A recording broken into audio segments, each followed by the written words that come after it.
I got a different game for you guys today. Redneck Life. It's not Aliens versus Predator, but it's really funny. Check it out.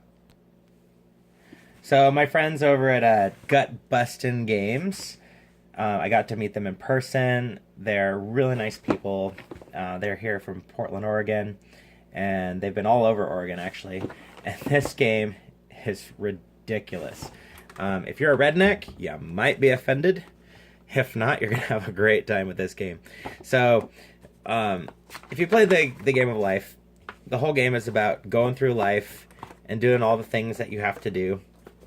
But you might be a redneck in this game because it's a bit differently. All right, so here's the game board. It's a race to the finish. You're going to go around. You're going to start as a baby. And you're going to go through all these different life things that are going to happen. You get your rig, you get your education, you get paid, you go around, you get hitched, you keep going around, you get divorced, and then you just do all the crazy things that rednecks do. And eventually, after getting divorced, remarried, you finally get to the day of reckoning, and the winner is the one who survives with the most teeth. A really funny thing about this game is it's you roll 2d6 to move, which means you can never land on this space here where you get adopted by a wealthy family. You start with $1 million. That'll never happen. And every time you get to one of these life situations, you have to stop. Of course, it's 2d6, so you can never win the Powerball jackpot or any of the fun spaces that are impossible to land on. It's really funny how this was written. There's so much to this game. Okay, so when you start the game, you're going to be using all of these charts. There's a moonshine chart that you roll on every time you get drunk in the game. There's a tobacco chart. There's the Day of Reckoning, which is for the very last step of the game. You got your education and career and vehicle. You have to roll up, what your job's going to be. It could be like a taxidermist, a monster truck announcer. And each one has a different amount of pay that you get for every time there's a payday. And you collect your payday money every time you pass the payday spot or if you land on it. There's a Get Divorced chart that you roll on that tells you all the different crazy things that happen when you're divorced. When you get remarried, you're going to see how many children adopted that come with your new bride named Dale. It's really funny.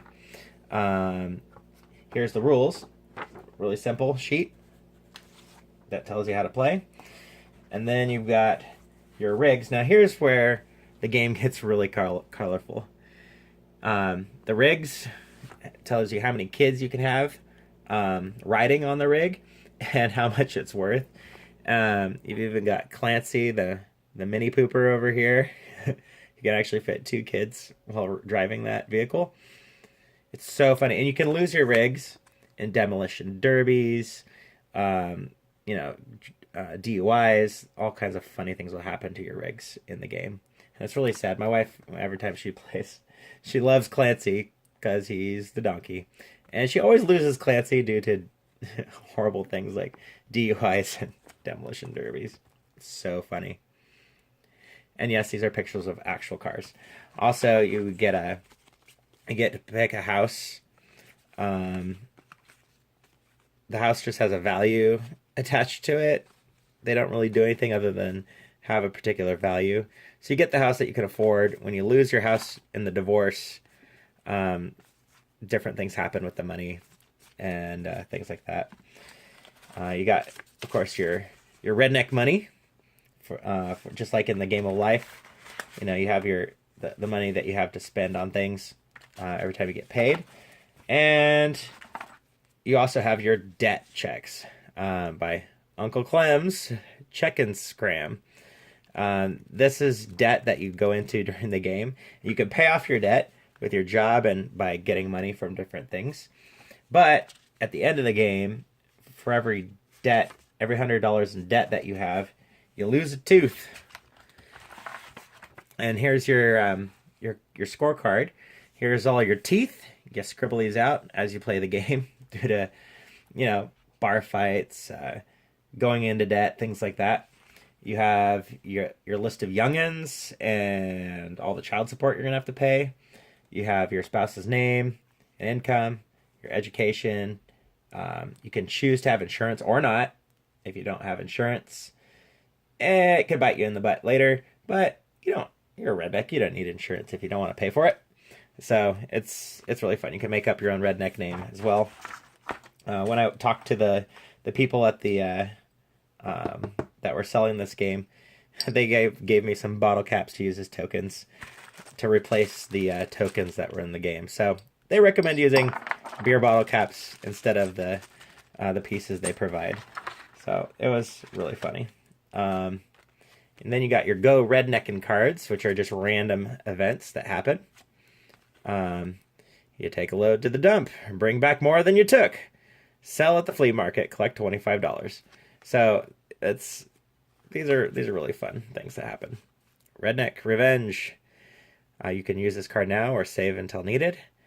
Catch a player trying to mailbox baseball, and they lose a tooth, and they pay you $100 restitution. So these can pop up. You can use these against other people while the game is being played. It is so fun. And again, you got lots of debt and lots of Go Redneckin' cards. So again, Redneck Life by Bustin Games. You're going to love it. It's really funny. The only game by Bustin that I've played that's even better is Trailer Park Wars, which I'll be doing a review next. Trailer Park Wars is by far my favorite redneck game by Bustin Games, but they do a bunch of them, and this one's pretty good.